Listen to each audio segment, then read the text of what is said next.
Liverpool international wrap-up, basically.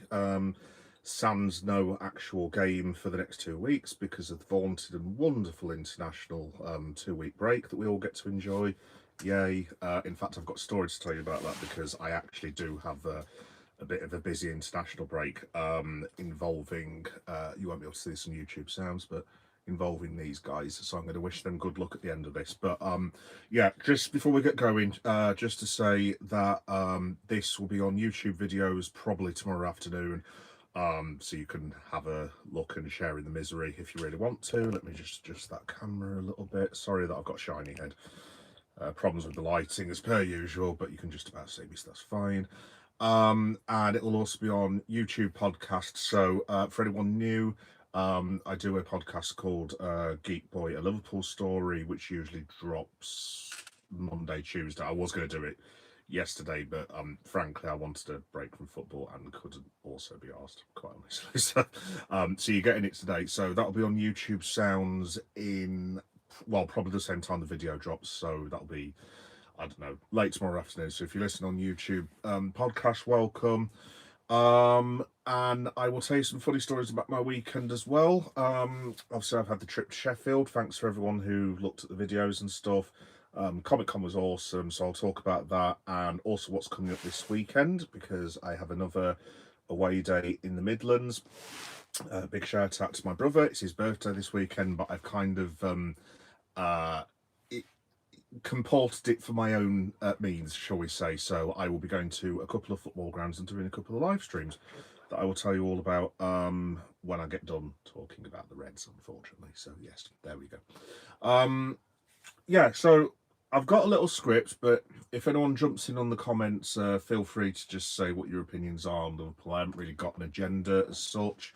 If you want to leave any comments at the when the video's uploaded as well, please feel free to do so. That's easy for me to say. But yeah, basically, I've got a couple of things that I wanted to talk about. First of all, I'm going to go in a bit hard and talk about the reaction to Liverpool losing away at the fourth best team in England, the fifth best team in England, and the Turkish champions, all by a single goal, two of them in the last minute. You can probably see where this is going.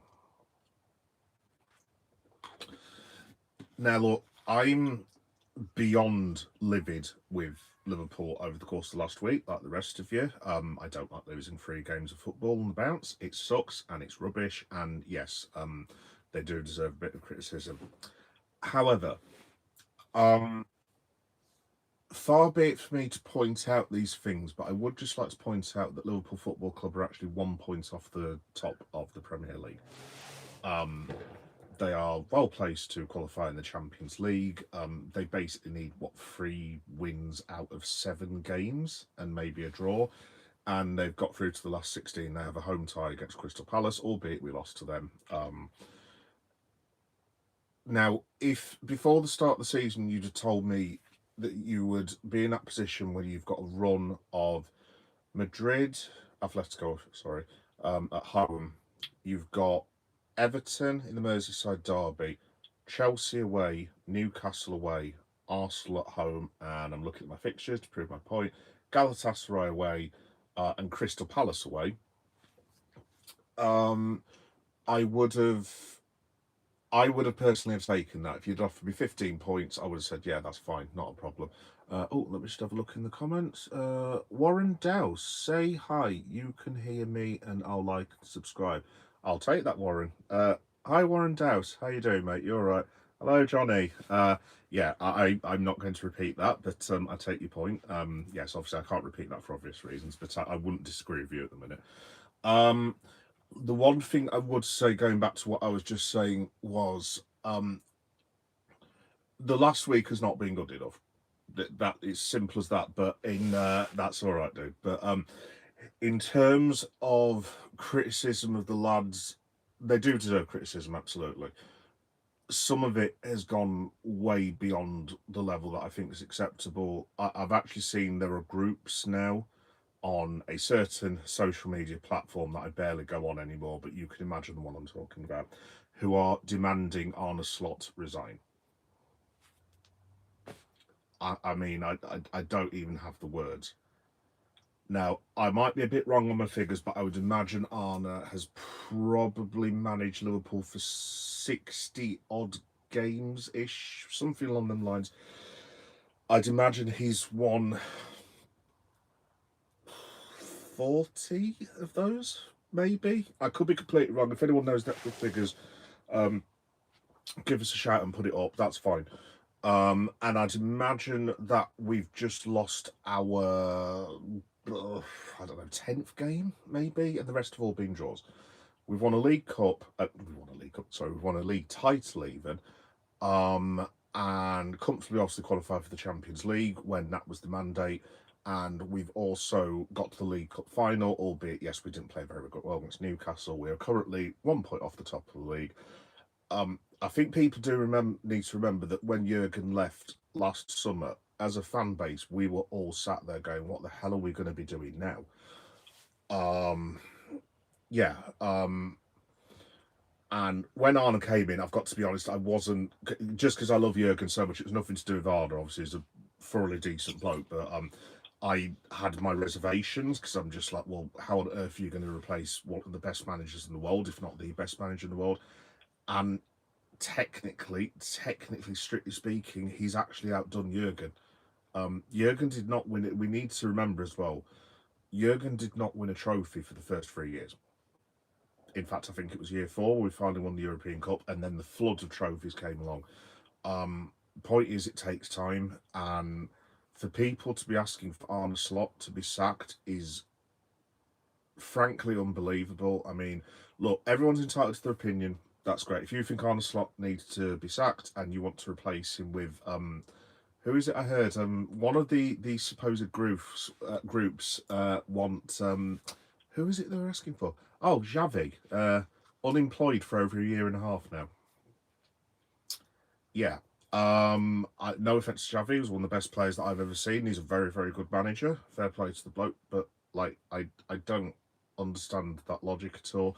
The second thing, obviously, I appreciate Mo Salah has been appalling this season, as has Kanate, as has, with the greatest respect, Kirkes and a couple of the other lads. But the abuse that Salah particularly has got over the last 3 or 4 days is absolutely outrageous. I mean, managerial wonder man Wayne Rooney was actually suggesting that Mo was not trying enough the other day, and I'm like, do you watch the matches? Like, Wayne, I'm sorry, I know Mo has been pretty rubbish this season, but to accuse the man of not trying is absolutely outrageous. Like, I listened to a clip of that, but I don't listen to Wayne Rooney because, look, I'm a Liverpool fan. The man's an idiot. Let's have it right.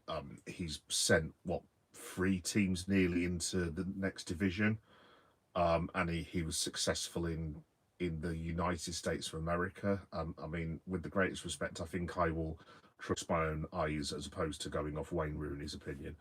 But it's actually been shared by a lot of people. Now, look, like I said, Mo has been horrendous this season. He's been absolutely atrocious.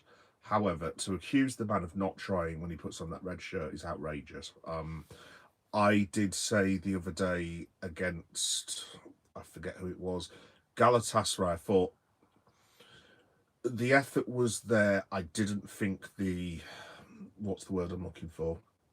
I didn't think the professionalism was at all. I thought Liverpool basically wandered in like Billy Big Time, thought, oh, it's just the Turkish champions, whatever, we'll just roll these over. And they just didn't do enough. Lack of effort, no. Lack of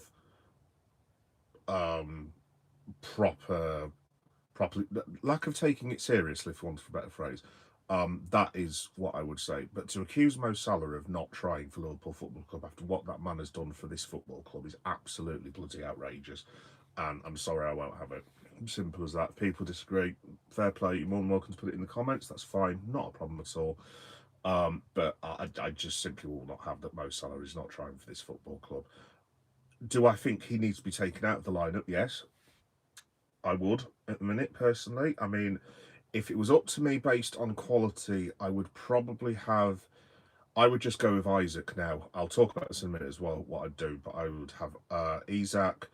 I would have Hugo Ekitike. I think this business about them not being able to play in the same team is nonsense. Great players can play in football teams. You see that with Manchester City. You're like, well, obviously the brilliant team they had. How are all these going to get in? They found a way to do it at the end of the day. So Hugo and Isak can definitely play together. I would maybe think about sticking Florian Wirtz into a free up front, and I know that's not his position, but I just think with all that talent and all that quality, I would literally just let him do a Jack Grealish. I can't believe I'm actually referencing David Moyes here, but I would literally just say, right, Florian, you've got Sobbo behind you, you've got Grav, and you've got Maka. They're the workhorses. You go and do your thing behind the front two, and just do whatever you want. Basically, that's what. Then again, I'm a fan from the '90s. I used to love when you had people like Paul Gascoigne, who was brilliant, and he wasn't in a formation. You just literally plugged and played, said, Gaza, go and do your thing. And he did work hard and he did track back, but he was a flair player. And that's a whole different discussion, because I don't like this thing of flair being bred out of football at the minute. It's really sad. It's not always about formation. Sometimes it's about someone belting one from 30 yards out. If it's not Verts as part of a front three, I would go with Chiesa. I really would, because I really think he's played well this season. I don't think you could. I know people like go, Chiesa, isn't he like wonderful little mascot and everything? If you actually look, he's played superbly this season. The minutes he's been given, the Southampton match, he was superb. Obviously, he did against Bournemouth. He was very good against Newcastle. I actually thought he had a good cameo against Burnley. So, in terms of his output, I mean, he's got what? 3 goals, is it? 3 goals and 4 or 5 assists. I mean, you can't really ask the bloke to do much more. So, generally, I would have Chiesa in, but you can't really take Mo Salah out against Manchester United, which I'll come on to in a minute. But maybe going forward, I mean, Chiesa is now basically not far off fit. He's just got a couple of niggles, but if you look, he's actually recovering from the niggles really quickly. Much better. So yeah, put it this way, Mo Salah is 33 years old, getting towards 33 years old. Federico Chiesa is just about to turn 27. If Federico Chiesa, put it this way, if Chiesa was fit and playing for Italy and scoring goals for them, would Salah currently be playing? I don't know. Maybe he would, but we'll have to wait and see. Let's have a look. My mate Johnny, those fans are trolls, not fans, in my opinion. Aren't going nowhere. Damn right, mate. Damn right. Yeah. Sorry about my little outburst at the start, but honestly, I just could not believe what I was seeing. I mean, look, if Arna went, let me think about this. Say if he qualified for the Champions League this season and didn't win a thing, he's got enough credit in the bank for me, for people to go, well, you know, it was going to take time. If he has a second trophyless season and we've finished outside of the Champions League for some inexplicable reason, then it would be like, oh, not sure about that. If halfway through the third season after that, it gets to November, so this is about 2.5 years in time, and let's say we are mid-table and just not playing very well, then obviously at that point there is a conversation that would need to be had, but like we're nowhere near. Arnhem must have at least 2 to 3 years credit in the bank for me, and FSG would be mad to sack the bloke. And the other question I would ask, who in world football that you can get at the minute, who you can actually physically offer a contract to, would you have replacing Mo Salah? Well, wow. God, that'd be a shout, wouldn't it? Who would you have who could possibly replace Arne Slot in world football, who is as good as a manager as he is? I'm going to take a sip of water and I'll let you answer.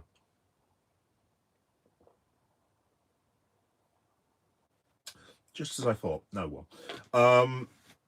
I mean, I don't know, if Thomas Frank hadn't gone to Tottenham, I mean, possibly, but I mean, other than that, yes, there is that as well. I know. I'm fully aware of that, but the guy is chilling on a beach at the minute and just doing a bit of work for RB Sports Group once every couple of months. No, I'm sure he works harder than that. Fair play to Jurgen, but nah, it's not going to happen, mate, at the end of the day. Let's have a look. Arne Slot 65 match. Oh, thank you, Johnny, for finding that. Arne Slot 65 matches, 45. Well, I mean, there you go. a 70.75% win rate. Yeah, if I had a mic, it would be dropped. I don't. I mean, as I said, if Arna was going to go after losing 3 matches, which would be just ridiculous at this stage of the season, who on earth are you going to get to the man? Who on earth are you going to get to replace the man? Even in, I mean, to the point where I don't think there's one of the top 6 managers who I would take if I was offered for Liverpool. I don't actually think. I don't mind Maresca, but I don't think he's that good, to be honest. I think he's just been given a load of monopoly money and he gets to spend it and put his input in and he gets to manage a load of Galaxy players. I mean, Arteta and Liverpool, I mean, I'm not even going to, I mean, that doesn't even bear thinking about, to be quite honest. That he's a very good coach, but that just would not work at all. Obviously, no one from Man United. Obviously, Pep is never going to manage Liverpool. Although I have always said about Pep that he focuses in on the passion of his people. I do sometimes wonder whether commercially wise he looks at City and thinks to himself, yep, okay, see, yep. Sorry, folks, just bear me a second.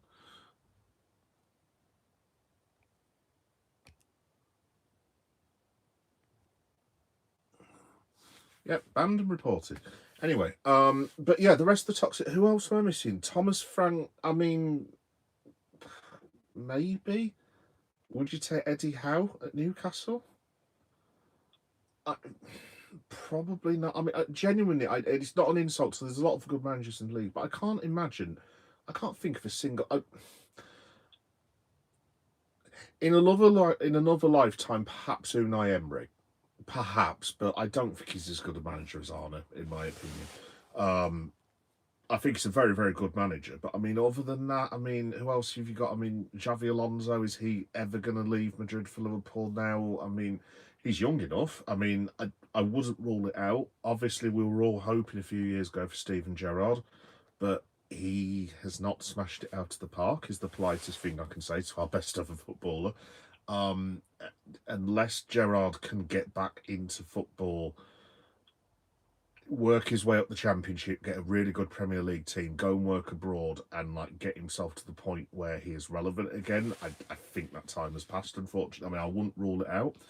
But yeah, I honestly don't know. I really don't know. But yeah, just quickly then, after my moaning about trolls, yeah. Yes, I did ban and report him. Yes, he will be having a very bad day when I also follow up later as well. Big Ange, it's who we are, mate, but that multiverse will worse than the United States. Yeah, that's it. So in terms of going into the Man United game, look, I know it's like nearly 12 days away, but I think the manager has got some big choices, but I don't think the choices are as big as maybe we're thinking. My feeling is that Liverpool need consistent sides at the minute, and we all just need to accept, even if they lose to United, which doesn't even bear thinking about, and I will not be live streaming. I'll just say that now, folks. By the way, I'm not a bitter man. I'm not a petty man, but there will be no live stream if I lose to Manchester United because I will be busy punching the walls next to me that you can see behind me. But yeah, there will be no live stream if we lose to Man United. Simple as that. Sorry. Yeah, going into the Man United match, I think basically for me, the problem that Liverpool have got is we seem to be a bit bitty at the moment in that there's no consistency. And last season, if you look, I mean, with the greatest respect to the squad, there were 11 lads who were in that team every single week, and you had a core of maybe 2 to 3 who would swap in and out. So Jones would come in for, I don't know, Sobbo, and obviously Diaz would come in for Gackers, and then obviously Nunez. I know he wasn't having a great time, but Nunez was, I don't know, swapping for Jota or whatever the case may be. I mean, God rest his soul, obviously we've lost Diogo as well. That's the other thing as well, just quickly, folks. I am just going to turn back on what I was saying. we do also need to keep remembering, I do keep saying this, it's not me being woke and all this business, it's just me being human. We do have to remember that these lads have lost one of their friends, and like I said, they can't use it as a thing forever in a day, but it is still, I would like to point out, 4 months since Diogo Jota lost his life, and being a person who's experienced tragedy and loss in my life, as most of us have had, sometimes you cannot shake that off. I still miss my father, and he died 28 years ago, and I still have trouble with that. So a bit of slack for the lads maybe might be appreciated. Again, it's not a thing that they can be using as an excuse forever and a day, and I'm sure Diogo would not want it, his memory to be used for that purpose, but just cut him a bit of slack, you know. Including myself, because I have gone a bit over the top with Liverpool myself, but that's because we all care at the end of the day, don't we? So it's just one of these, isn't it? In terms of Man United, like I said, I think we just need a consistent side, and I think Arnold just needs to go right for the next 4 league games. Because obviously they've got a couple of Champions League and Crystal Palace in the League Cup, so you can change a couple of things in those matches. But for the next 4 games, you just have a consistent league side. So I would go with, I mean, obviously Mamadashvili is going to take at least the United game, but I mean, Ali's been out for what, 2 weeks already, maybe a week and a half.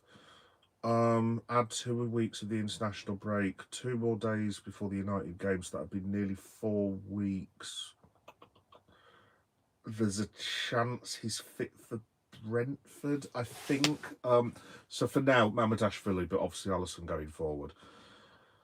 Alisson and Van Dijk, although Alisson and Van Dijk, my god, God, that'd be weird, wouldn't it?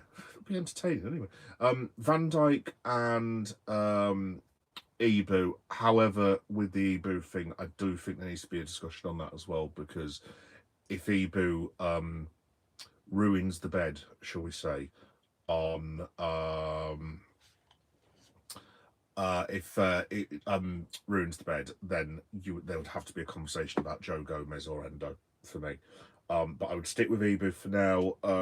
Right back, look, we've paid the money for Frimpong. For the moment, I would just go Frimpong personally. And then the left back, I know this is a bit contentious. I'm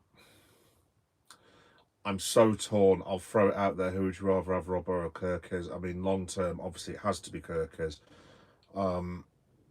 But against United, I'd be very tempted to start Robbo. I really would, just for the experience, because he's played these games, and I'm just not sure whether throwing Kirkes into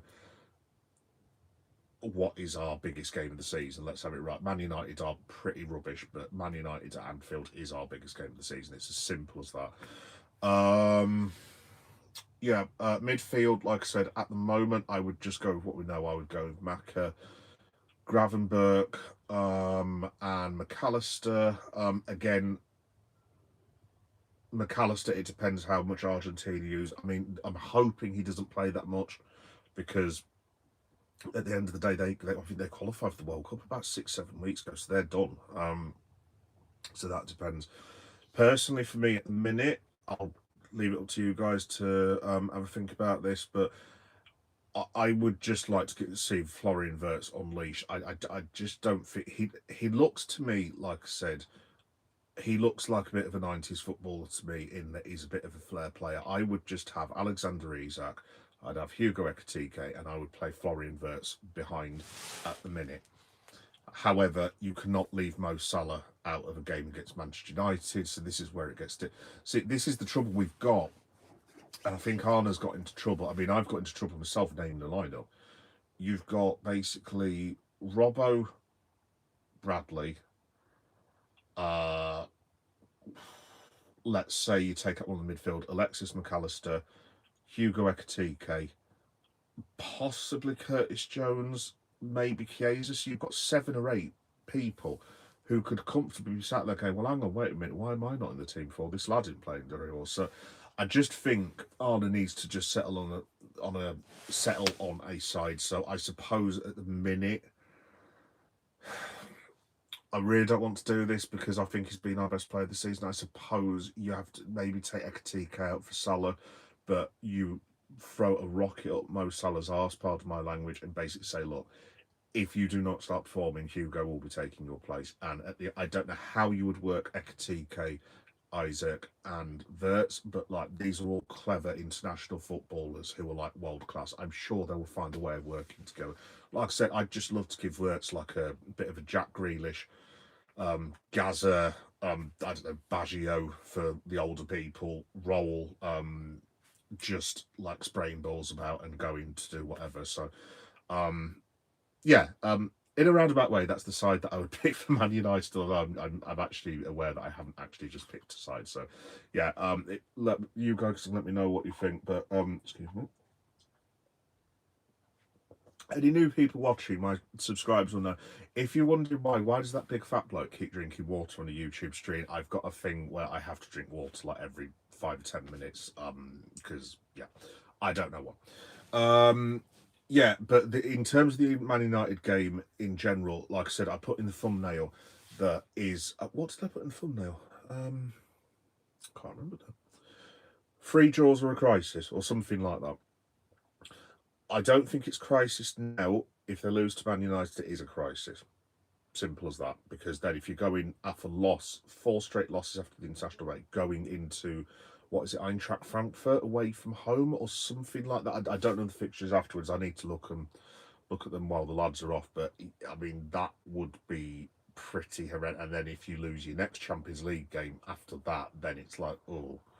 So it's probably not going to be a very popular thing, this.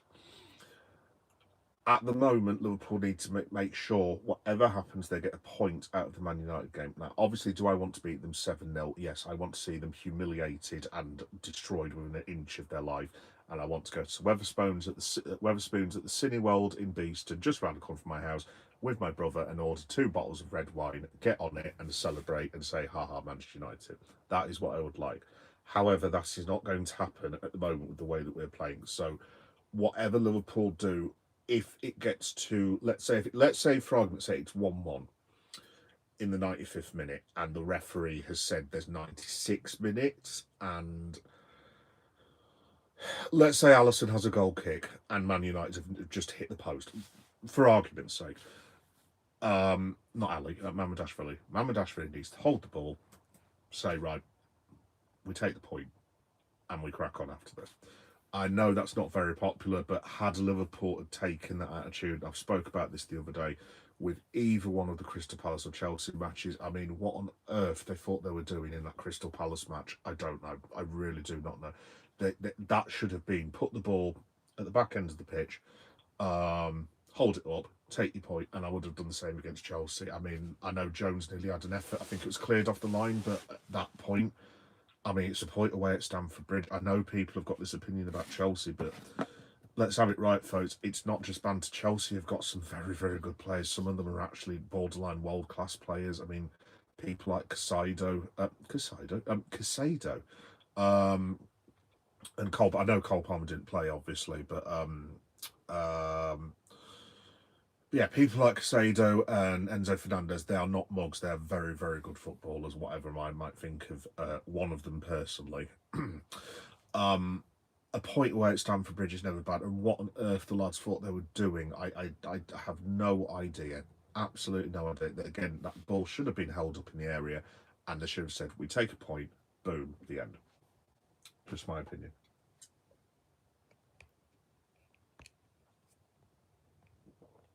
Anyway, sorry about the rant, folks. Let me have a look. Right, we have to win, my opinion. Well, yeah, no, I definitely agree, Johnny. We need to. I mean, with the greatest respect to Liverpool in the form, they should not need to. I mean, that Man United side, let's have it right, is terrible. I don't care if they won 2 matches, but and as much as I hate Manchester United, you have to give credit where credit's due. When I was a young man, I mean, they had a midfield of Beckham, Scholes, Giggs, Roy Keane. You had people like Sheringham, Solskjaer, Dwight York, Andy Cole, and then since we've had Ronaldo, Carlos Tevez, Wayne Rooney, and so on and so forth. I look at that Man United midfield now, and I'm just like, it is. I mean, it's. I don't want to say a championship midfield, but I mean, bottom 6. I mean, like I said, I think they've got some good attackers. I do rate Mbuemo, actually, and I think we're going to have to keep an eye on him. He's going to be very difficult to handle. Cunha, it just depends what day you catch him. The other lad, I don't know too much about, but I'm yet to be convinced. I think Mason Mount is a very good footballer, but he's just injury prone. But I mean, with the greatest respect, with Liverpool's midfield, I mean that should be pretty easy. The defence are going to have a hard time against those three. Fair play. The midfield should not be an issue at all.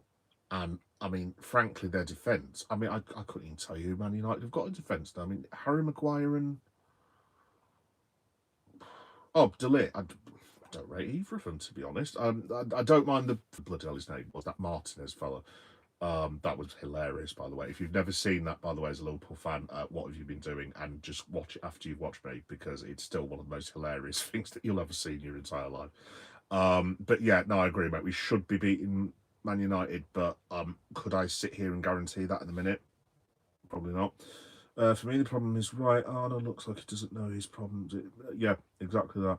Doesn't know because he's found his best team without spending any money. Yeah, well, that was always the thing, but he was always going to bring his own players, and it was good.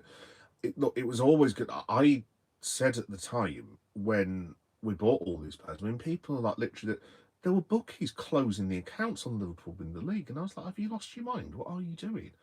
Um, you can't just throw a load of players in and then say, oh yeah, they're world class, get on with it. I mean, if you think back to when Madrid would, I mean, we're not as bad as Madrid for doing this, obviously, but if you remember the Galacticos era, the proper one, when it was like Figo, Zidane, you had McManaman, you had David Beckham, you were throwing all these, Michael Owen, you were throwing all these people in, like, what, once every 5 or 6 months. Ronaldo, the real one. You were throwing all these people in and just saying, oh yeah, there we go, crack on then. And it's like, well, it doesn't work like that. And I know Madrid got it together in the end with the Galacticos, but I mean, it didn't happen overnight. If you look back, they did have some time. So I wouldn't be surprised at all if Liverpool finished third or fourth this year and didn't win a trophy. And then maybe the year after that, maybe that's the year they go. Look, I'm not giving up on them this season by any stretch of the imagination. I mean, bloody hell, it's only just turned, what was it, 7th of October? I mean, guys, you talk about championships in April, and we all know this by now. I mean, obviously, as Liverpool fans, we were pretty desperate for years and years and years, but like we all know what happens with the chase now. We've won 2 of these. We've lost what, 3 of them on the last day to Man City, and maybe another one I'm starting to forget now. But yeah, the point is we've been close or have won the league 5 times in the last, what year are we on now? God help me. In the last 8 years, I think, something along them lines.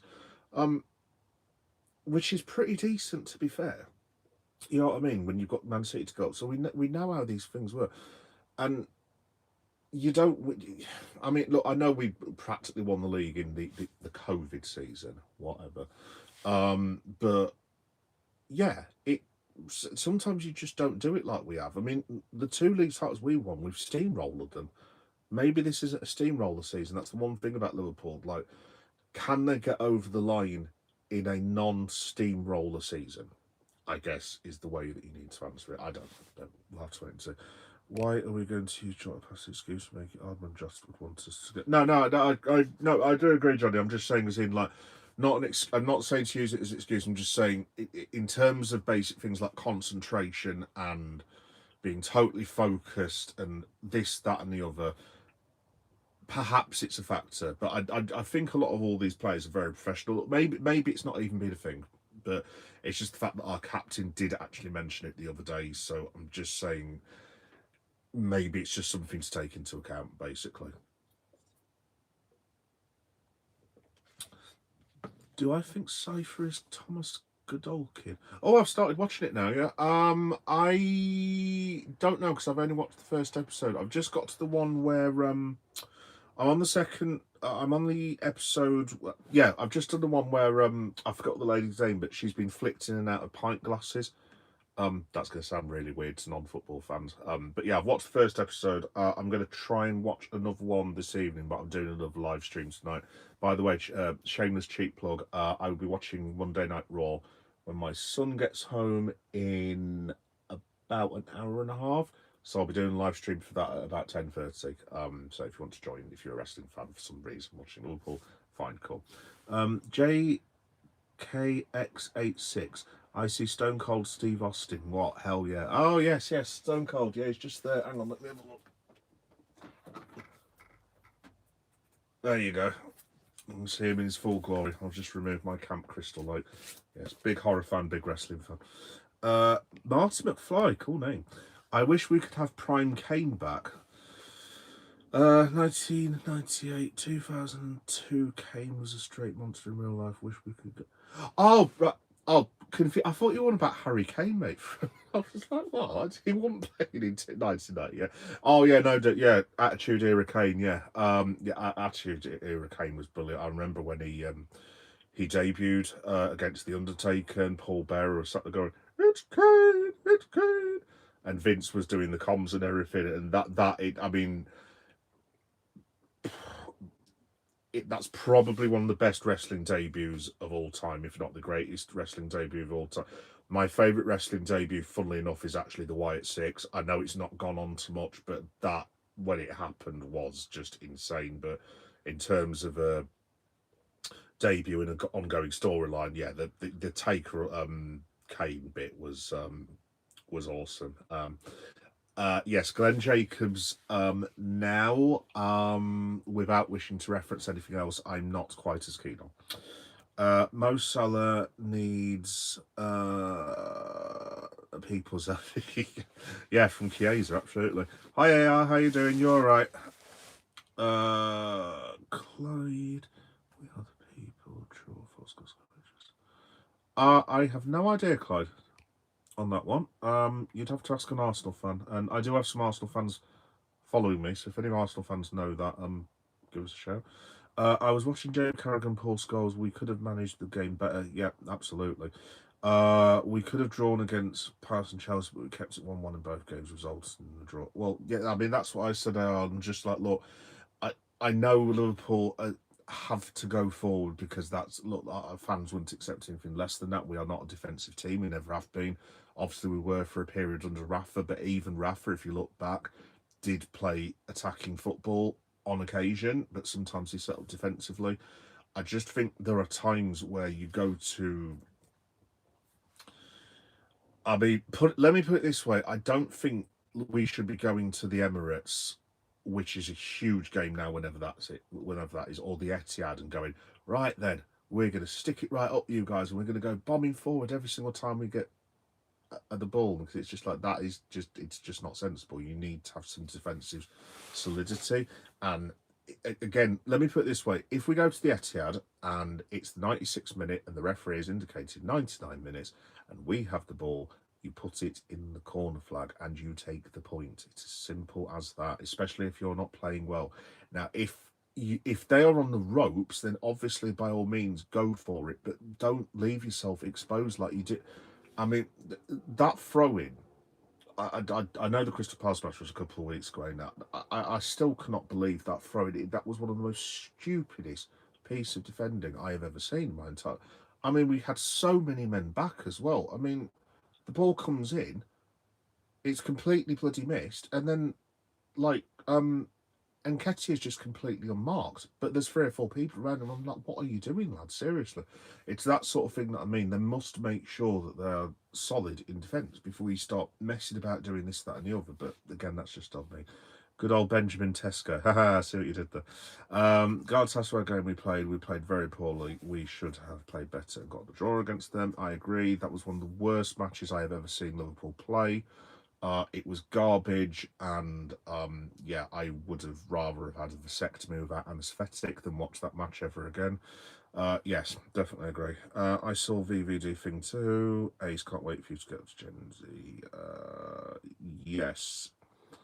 Yeah, like I said, John, I'm going to try and watch a bit tonight, mate, but I've got a bit of a busy week, which I'll go on to in a minute. I should be able to watch. What am I doing tomorrow? Might be able to watch from tomorrow, mate, so I might be able to come back to you on that. Today, I'm not too sure. 433. Gorham. Andy Gorham, bloody hell. Carlos Maldini, Van Dijk, Cafu, Hullet, Zidane, Messi, Ronaldo, Van Basten, Bergkamp. Now, that would That would be a very good side, mate, but that would cost a lot of money in this day and age. A lot of money. But no, I take the point. There's some fantastic players that I used to love watching. Dennis Bergkamp. Actually, he was really, really good. What a sensational footballer. We could have done better in the transfer market by getting the centre back.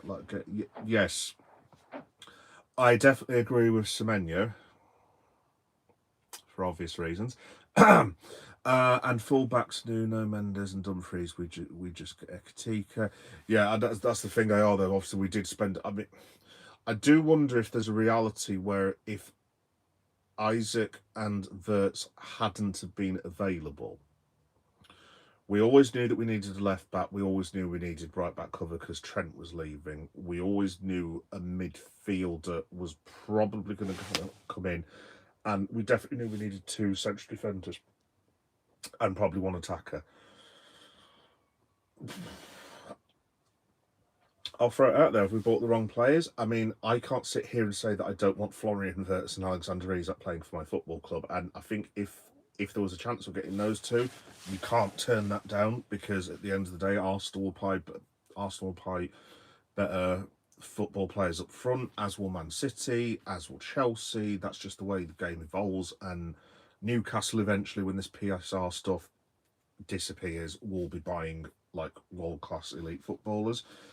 And if you don't buy them while you've got the chance, then you're going to fall behind. But have they made a huge error in the defence? Yeah, they've made a massive error. Like, in my opinion, if Mark Gay wasn't going to sign for Liverpool for a week before, and if you go up to Simon Parish, and look, I'm not going to go at Crystal Palace, it's their football, they've got every right to keep Mark Gay, not a problem. But like, there should have been a call made to Steve Parish a week before, basically saying, can we have him or not? And if Steve Parish says, my price is 75 million, then it's a case of, yeah, see you. You put the phone down, you crack on, and you get someone else.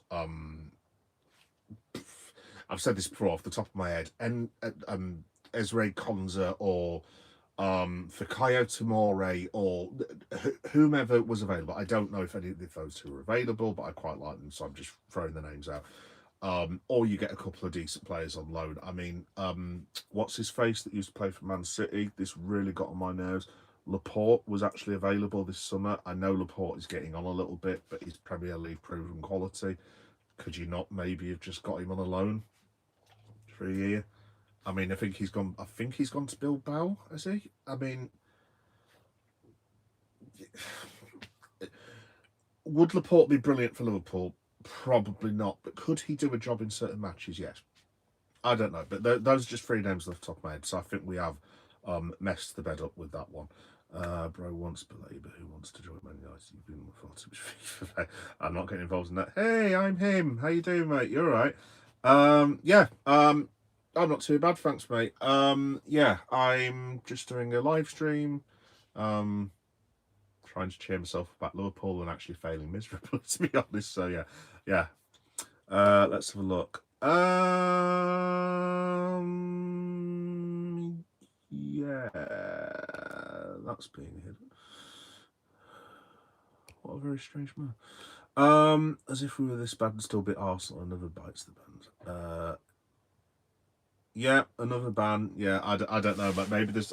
Maybe I've got some weird pheromone for attracting weirdos. I mean, I have a very strange lady in my house at the minute who happens to be the wife, but I mean, I didn't realise that it had the effect on other randos. I don't know. Maybe it's just me. Isaac and Wirtz will come good. Joe Marino, Swedish Crouchy, great buys. I agree. Jazzy Jeff. Is there a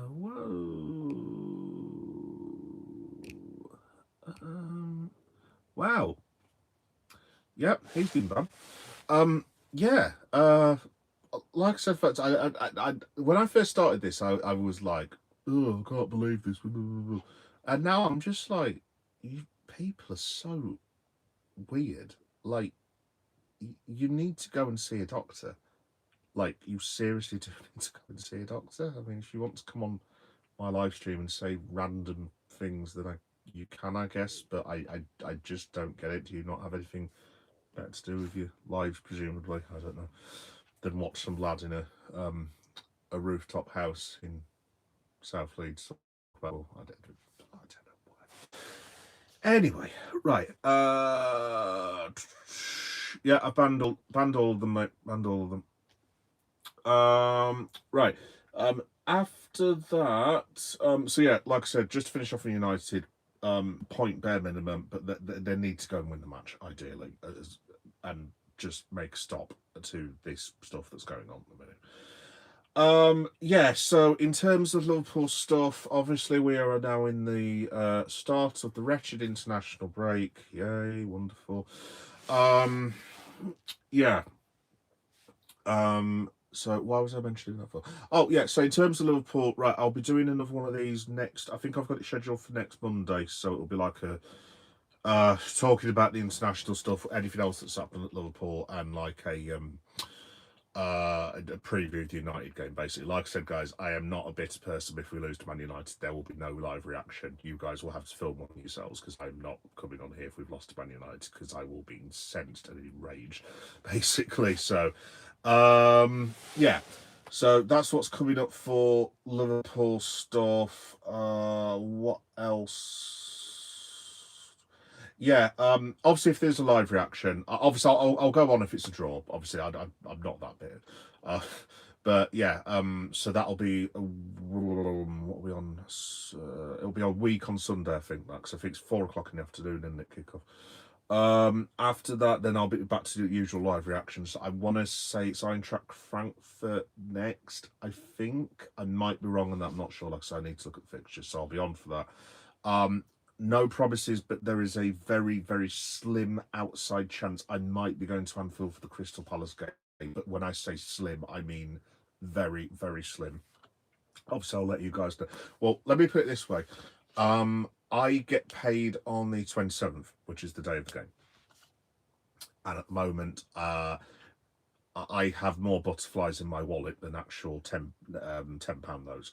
So I cannot afford to be doing that at the minute. But if there are tickets available on the day, which is very, very unlikely, there is an outside chance I could get there. I probably won't be staying over, but yes, then I could possibly go and see the Palace match. But don't get your hopes about that by any stretch. Yes, lad. Slot machine. Yeah, so yeah, there's all that Liverpool stuff coming up. Like I said, no promises about the Palace match. However, I should, he says, should slash definitely slash hopefully be going to see the Karabag match in late January, I think it is. Something on the lines. So hopefully I'll be going to Anfield soon. I usually go to the Legends match as well. By the way, that's yeah.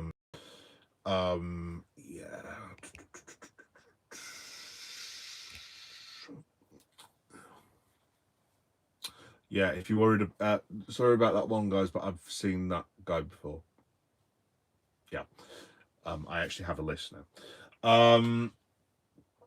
That's completely just thrown me off again. Yeah, so I'll definitely be going to see, hopefully going to see the Carabao match. I'll be going to see the Legends match whenever it's announced. So I should be getting tickets for that in like whenever it comes out, about a couple of months' time or something like that. Like basically this season, I'm hoping to get to about 3 or 4 Liverpool matches, because I usually do the Legends match and one cup match or whatever. I mean, I couldn't tell you the last time I saw a league match. In fact, I can. It was Wigan in 2012, and Raul Meireles scored for Liverpool in a 1-1 draw. That's how long ago that was. So I would love to see a league match, but like the only time I can get tickets is on Seat Loader, and a lot of the times their cheapest ones are obviously the League Cup matches and like the Champions League matches when there's nothing on it. So league matches are like, I mean, some of the prices. I mean, my goodness. I saw a ticket price the other day. I won't mention the company's name, but there's tickets going for Man United, £1.50. Can you imagine if we lost 2-0 to Man United, and like you just spent £1.50 on watching it? I'm just like, there is absolutely no chance I would ever unless I was super, super rich and like, I don't know, a grand was like 10p or something like that. Maybe I'd do it, but like absolutely not under any circumstances. But yeah. Yeah, so in terms of Liverpool votes, it'll be usual live reactions and stuff coming up. Just quickly in terms of stuff that I did over the weekend, because a lot of you like crossover for wrestling and comic cons and whatever. Thank you to everyone who watched my very strange live stream of my trip to Bramall Lane, which Johnny saw himself. I've done a lot of very strange live streams and quite a few in some very strange places. That one took the biscuits. There were like fireworks going off, chavs running around. I found a new place called Red Brick Market, which initially I thought was a oh, how do I say this? I thought it was a house for naughty people until I discovered that it wasn't a house for naughty people. If you smell what the Rock is cooking, um, that ended up happening. Then I ended up finding out that Manchester City were winning on the live stream. Um, actually walked around Bramall Lane, thought security guards were going to come running up to me, and yeah, it was pretty insane that. But yeah, thanks everyone for watching. I'll be a bit more prepared for that next time. But yeah, no, Sheffield was awesome actually. I went to Sheffield Comic Con. Like I said, there's a vlog on that. There is a vlog now on the channel for that under Geek Boy Does Comic Cons, if I can get that out. And there's a load of shorts as well. And just thank you for everyone that subscribed. I think there's like 7 or 8 people that subscribed from that Comic Con alone. There's loads of new subscribers this weekend, so channel just keeps getting bigger and bigger. So thank you all for that. It's awesome. What else did I do in Sheffield? Went to Forbidden Planet Sheffield. There's a little mini vlog of that. That's coming out in a couple of months, I think, maybe 5-6 weeks. And I also went to Meadowhall. By the way, guys, pro tip coming up to Christmas. If you are in the Sheffield region or the Yorkshire region and you think, oh, I'm going to get my Christmas presents from Meadowhall, that's a good idea, do yourselves a favour, don't. Or do not go on a Sunday afternoon like I did. Have you ever seen the any of the 28 Years franchises? It was like they'd dumped every single fast-running zombie from that franchise into that figure, into that shopping centre. It was horrendous beyond words, so avoid. However, I did manage to go to a few cool places. I went to the Lanes, which is like a geeky shop. There was like a gothy new metal shop because I'm into all that sort of stuff as well. I've got all like belts and chains and this, that, and the other. So yeah, that was cool. And yeah, it was just a really, really cool day. Really enjoyed it. Lucha Bros is Jericho. Do you play with WWE figures? I do with my son, actually. Jericho, yes. Do I play with them on my own? Not really. I'm a bit of a weird cat. So all these things you see behind me have never been unboxed. Yes, I'm one of those. I can't have figures taken out, bits taken out, accessories taken out, or boxes bent, put in the lights and this, that, and the other. Hence why I've got them in this kind of collection thing. Yeah. You've seen not really. Do you sell do I sell theme? Jericho from Detroit become human. Wow, this is a bit bizarre, Ren. Did you go to London for AEW Forbidden Door? Yes, I did, Jamie. Yes. Yes. I've been to all the AEW shows in England, not the what am I trying to say? Not the ones in wherever they've had it in Cardiff and stuff, but I've been to all the London ones. So I went to All In 2023, All In Wembley 2024, and yeah, I went to Forbidden Door, and I thought it was excellent. Really, really enjoyed it. Fantastic show. Was gutted about the Will Ospreay thing generally, because I was just like, oh, their storyline writing him out, aren't they? So yeah, shout out to Will Ospreay. I hope he gets back really soon. By the way, Swerve Strickland needs to come back urgently as well. I have actually got Swerve Strickland figures somewhere around here. I don't know where it is now. Yeah, sorry.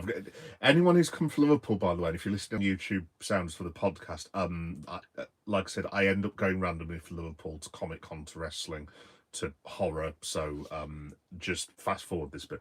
Let's have a look. Now I'm just a Jericho fan. Break the Walls Down. Yeah, no, I love Jericho, but not as much anymore. But he's still top draw. And Chris Jericho is one of the best wrestlers of all time for me. Simple as that. I mean, if you're doing a top 10, I think he just gets into my top 10. In fact, he might go in the top 8 or 9. But I'll look my if you're doing a wrestling Mount Rushmore, mine will still always be definitely Stone Cold Steve Austin. I absolutely love the guy. I've got loads of his figures. Woo! The Nature Boy Ric Flair's got to go in. It'd probably be a toss up between The Rock and Bret Hart, but I'd possibly just have to go with Bret, which sounds insane after The Rock's done at what he's done in the business. And then number one of all time for me, Shawn Michaels. I think Stone Cold will always be my favourite wrestler, but I think Shawn is the greatest performer that's ever got into a ring. I know this won't go down very well, but probably actually thinking about it, CM Punk might have to go on. Please don't all shout at me at once, but I really like CM Punk. Sorry. Anyway, moving swiftly on. Wait, AEW. Oh, you were as well, Jamie. Oh, nice one, excellent.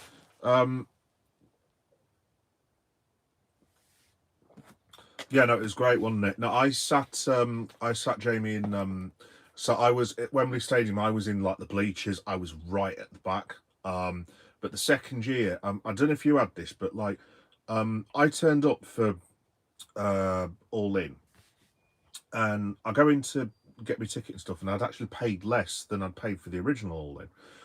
And I went up to this woman, and she randomly said, "Do you want to sit close to the ring?" And I was like, "I beg your pardon." And she said, "Oh, there's been some sort of thing with the blocks or whatever where people are sitting. There's a load of people that have done resales, so you can sit down there if you want." And she pointed me down to like not 6 rows, but 6 blocks from the front. But I was meant to be like high in the gods again. I was like, "Oh, okay, cool, nice one."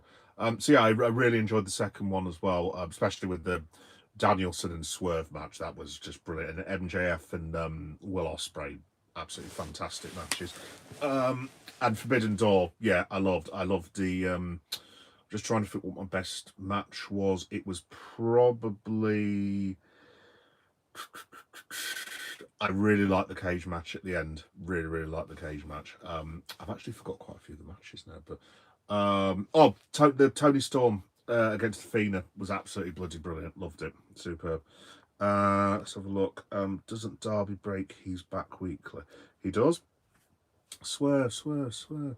Yeah, absolutely. Yeah, I can't wait till he comes back. I'm assuming he's got an injury or maybe he's got some time off, but like Swerve and Will need to come back because AEW is awesome, but it's not as good without those two lads. And yeah, but there we go. King of the World and Judas is better than Break the Walls. Ooh.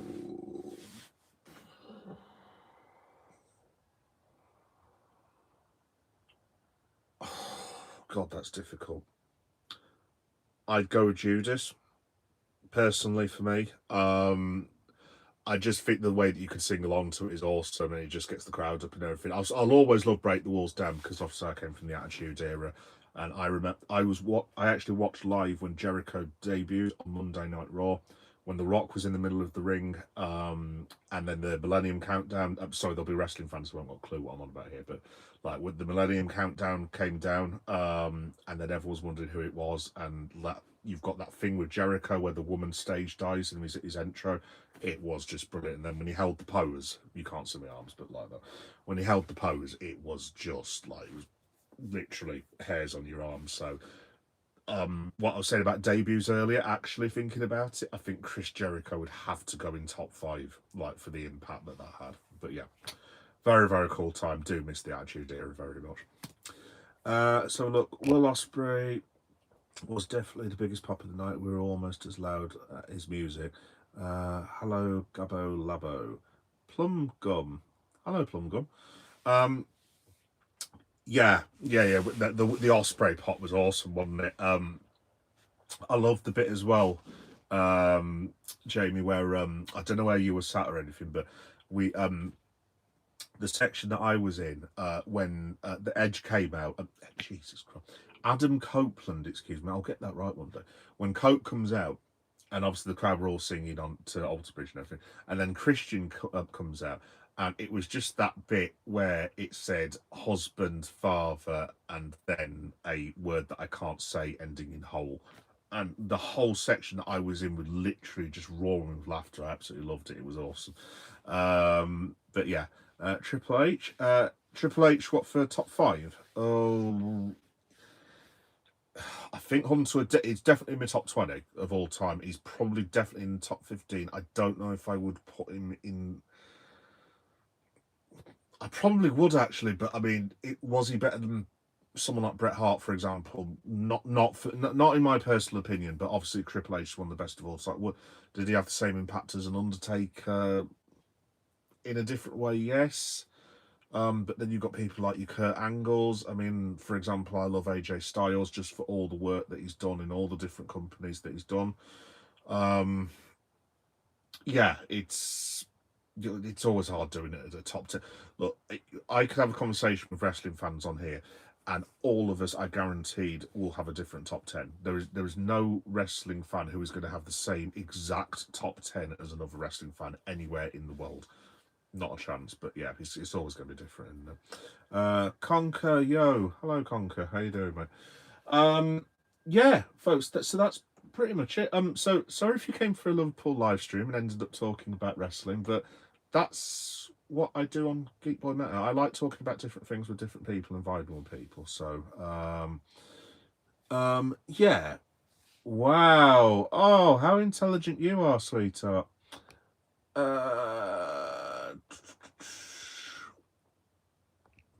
Oh, I hope you like being reported for racism. Oops, did it?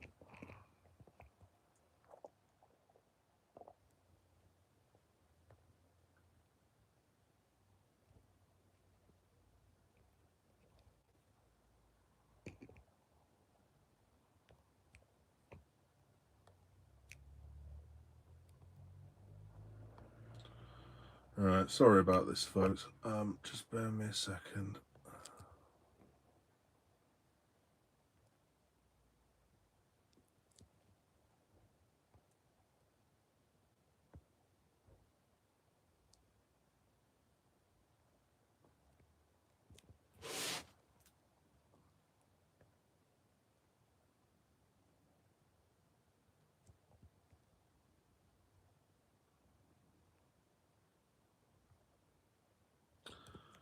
Yeah, sorry about that, guys.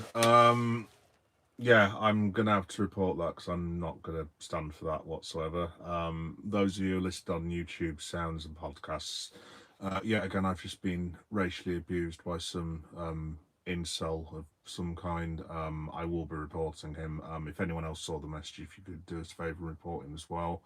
Completely unacceptable. Yeah. But here's the thing, lad. You're not going to stop me doing what I love doing. So crack on. Simple as that. And yeah, you deserve everything you get, sunshine.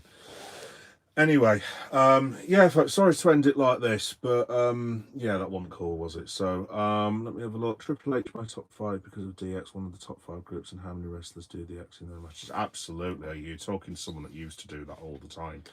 I used to do it on nights out and everything. I nearly did it to the wrong people a couple of times, but yeah. Jamie, it's fine, mate. Don't worry about it. It's just I'm more annoyed about the fact that I'm having to like sort of because I don't obviously have a moderator that I'm having to waste my time like reporting and doing this, that, and the other. But yeah. So this is a message. If anyone knows Connor Webb, that is Connor Webb on YouTube, who likes racially insulting black people. Do us a favour, please report him, and I will also be finding his handle, and I will be directly reporting him to the police later on this afternoon. Simple as that. Yeah. Bro Jey Uso's turning heel. I think so. He's kind of been acting weird. Like, I think he's going to turn heel. Monster Vlog, definitely. I just think they've come too far. I just think he's come too far to do anything else now because he's just coming across as a bit of an arse, to be honest. The only other thing I could think of is unless there's going to be some random heel turn with Jay and Roman against Jimmy, but that wouldn't make any kind of sense whatsoever. Unless they are all going to turn back to, unless they turn back to Evil Bloodline. But then you've got the Vision, and then you've got Solo's crew as well. I mean, I don't know. I overthink this sometimes, but maybe there's something in that. I've got absolutely no idea, to be honest. But yeah, no, it's interesting anyway. I'm quite interested in the storyline. Like I said, I haven't watched Raw yet, so please no spoilers, folks. If you can avoid it, thank you. I'm going to watch it with my son in probably about 40 minutes. Cheap plug, by the way, again, I will be on later on at 10:30 for Monday Night Raw reaction, which is going to have to be on Tuesday from now on due to work things and this, that, and the other. I hope so, AR, at some point. Yes, whenever I get a moment to think. I haven't actually seen any of my mates for probably months now because I've been doing this work and this, that, and the other. So it'd be nice if I had time to make a coffee for myself in my own house. But yeah, hopefully, mate, at some point, hopefully. Because you work in town, don't you? Yeah, kicked out of school for a few times for the XA. Oh, good lad. What do you think is next for Brock?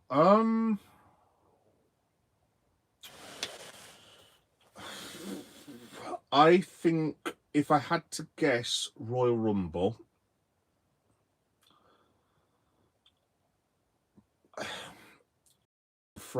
I think maybe he's going to end up being Cena's last opponent because obviously Cena's got AJ Styles this weekend, yeah, which I'm going to miss. Thank you to my brother for that. Yeah, so he's got obviously AJ this weekend. I think after that he's got 3 more appearances. I just don't know what Cena can do now with the 3, unless he's just going to have individual mic battles and appearances with people. Like I said, I haven't ruled out Joe Hendry, but I think that's very unlikely now. But it would be the pop if he came out would be just insane.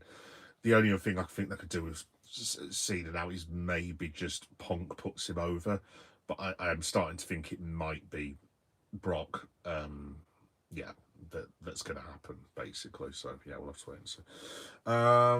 What do you think of Toni Storm as this version of herself? Defo best version. Oh, it's in Timeless Toni Storm. Yeah, no, absolutely, mate, absolutely.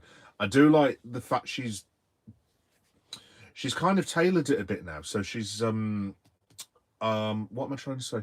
She's got like regal Toni Storm. She's got normal Toni Storm with a baseball cap. She's kind of got this hybrid now that wears like that gangster suit. So it's kind of half her and half regal Toni Storm, if that makes any sense. So yeah. Oh dear God. Right. I think we're gonna have to do this one, folks, aren't we?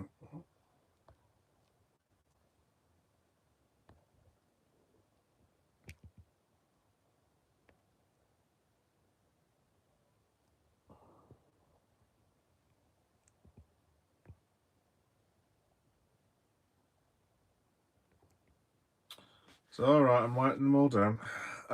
Yeah, folks, I think we're gonna have to call it a draw, aren't we? Clearly, someone's got a bit of an issue, but right. I'm not going to hurry himself up though. This little prat can wait, as far as I'm concerned. What do you think of Toni Storm? Yeah, I've just answered that. I think he returns at the Royal Rumble first part. Yeah, now Monster Vlog, that's what I was thinking, actually. I reckon it might be something. Oh, cheers, Jamie, thank you. Yeah, dude, don't worry about it. It's fine. It's fine. Look, when you have this in real time in the 1980s with people attacking you because you're a black man, and when you get some little peasant who keeps making YouTube accounts because he has nothing in between his trousers, it's like, guy, look, I used to get beat up by these people. I mean, you literally mean nothing to me in comparison to that. Simple as. So just a joke, basically. Yeah. No, the just for Monster Blog. Yeah. No, I reckon it's. I'm starting to think it could be Brock versus Punk. I was toying with the idea the other day, though, of you know how they did Cody and Roman, and then everyone thought Cody was going to win, and then they kept it going. basically, I'm just wondering whether they do that with the Roman, Seth, and Punk main event from last year, but put that into this year's main event, if you see what I mean, with the new factors. So that way you get the Vision involved, you get Becky Lynch involved technically in the match. You could potentially have Brock Lesnar, because I was thinking about this the other day, the amount of combinations involved in that match. You've got the Usos potentially backing up Roman Reigns. You've got Punk with AJ Lee. And another one. I have to do better than that. Yeah, but the amount of combinations. So basically, you've got the Vision with Seth Rollins. You've got Roman with the Bloodline. You've got CM Punk with his missus. And yeah, I can do it as long as you can, Sunshine.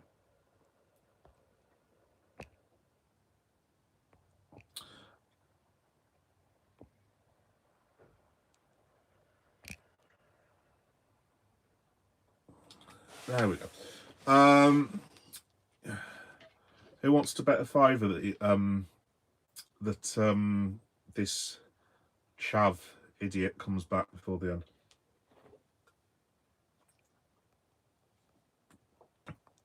Yeah, you Sunshine.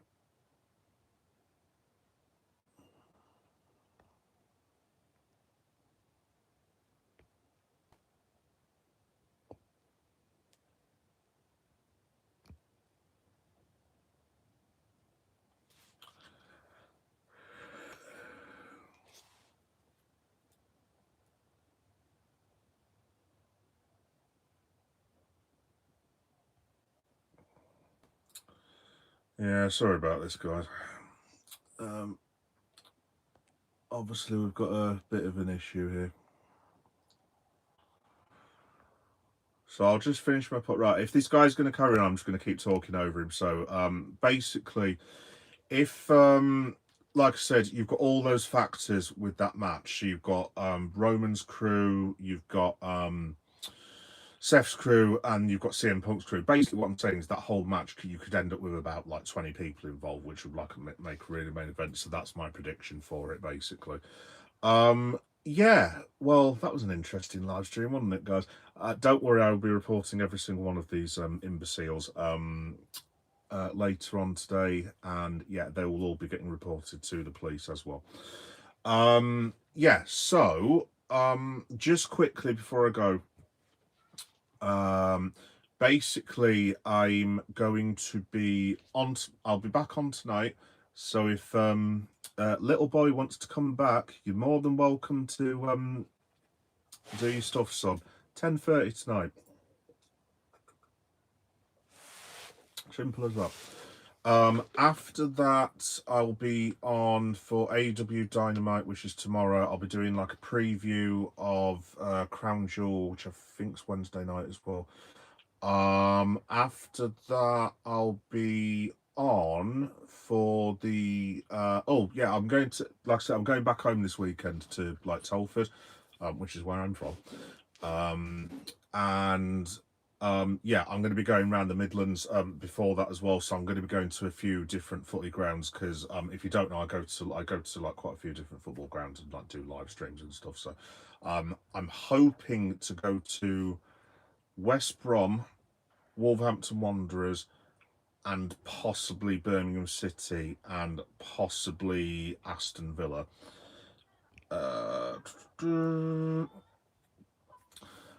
So yeah, it's going to be like a Midlandsy sort of live stream, a couple of bits and pieces as well. So if anyone wants to follow me, you're more than welcome to do so. That'll be on the Friday this week, and then I'm going to go back via Birmingham from Telford on the Sunday, I think.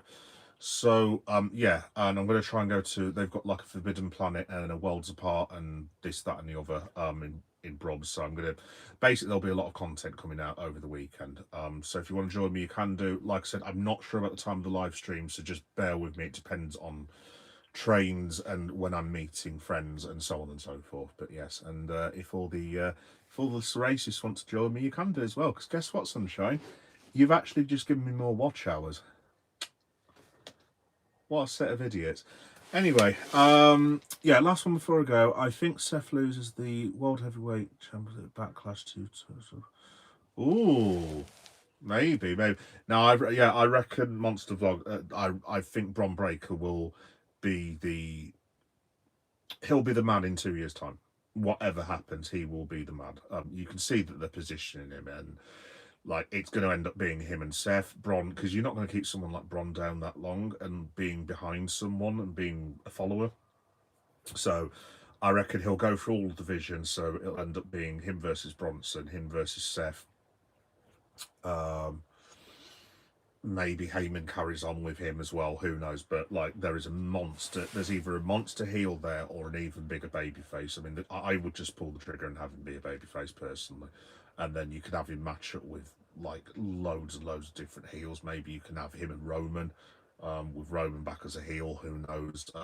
Him Bron Breakker, I've always wanted to see Bron Breakker versus heel Cody Rhodes, actually. Don't ask me why, but I do find that quite intriguing. So yeah, that'd be what I would do with that one. But yeah, and then Sammy beats Bron.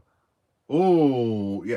Now I've got another theory about this. I think there is a potential that Sami Zayn loses the United States and maybe wins the not the Universal but the WWE World Heavyweight one at WrestleMania. I'm just trying. Oh my god, I'm having a total brain freeze. It must be because of all the idiots. Who the hell's the champion? I've completely gone blank. I forgot who the bloody champion is. Oh, Cody. What am I on about? Yeah. Cody Rhodes versus Sami Zayn. Heel Jey Uso against Sami Zayn. Or just throwing it out there, Sami Zayn's about to win, and then you hear Kevin Owens' music, and he's not there to help Sami Zayn. Very intriguing. I'm actually looking forward to WrestleMania this year because, like, I think the possibilities of matches this year are a hell of a lot better than last year's. I didn't like some of the match combinations last year, but I think there's so much that you could do with this one. Especially you've still got The Rock floating in and around somewhere. But yeah, we'll have to wait and see. But yeah, no, WrestleMania will be good as well. By the way, Charles, I'll be covering WrestleMania next year, so you can put your silly nonsense up there as well.